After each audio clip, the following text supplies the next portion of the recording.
Oggi 22 ottobre, domenica, una domenica speciale per tutti noi che andiamo a visitare il territorio di Avola. Com'è nel nostro stile, quando qualcuno partecipa per la prima volta a un nostro raduno, noi oggi consegniamo una fascia da Erika e il cognome fai Pennavaria, lui è Antonino. Come? Marziano, scusami, con Mauro Marziano, proprietario di questa Vespa. Ora metteranno sullo scudo della Vespa la fascia che consegnerà l'ex magazziniere. Dai, tiriamo fuori la fascia. Dammi il tempo del tempo. Ma come? È uscita 4 volte di secolo. Allora, guardate il confezionamento della fascia. Guarda. Che sempre lui tiene la fascia a disposizione nel momento che ce ne sia bisogno, come oggi, perché la fascia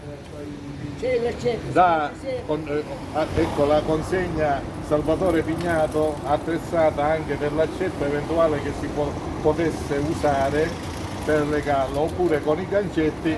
Ora Mauro Marziano si preoccuperà di collocarla nel modo migliore, e ogni volta è stile che ogni volta che c'è un'escursione si deve sempre mettere la fascia, evitando così ai dirigenti sempre di ricordarla, perché è automatico. La fascia dà il senso di appartenenza a un club, quindi che si vive ancora meglio rispettando quelle che sono le consuetudini del club, rispettando anche nell'andare nelle escursioni la fila indiana, facilitando i sorpassi.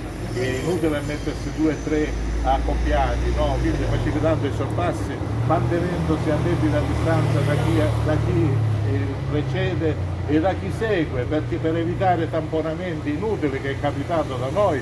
Quindi sempre 10 metri manteneteli, stando attenti a cosa succede dietro, non solo davanti, perché si deve guardare con lo specchietto anche che cosa c'è dietro.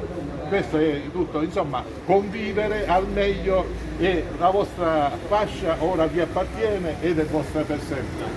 Iniziamo, andiamo. Buongiorno, prego. Noi abbiamo sbagliato.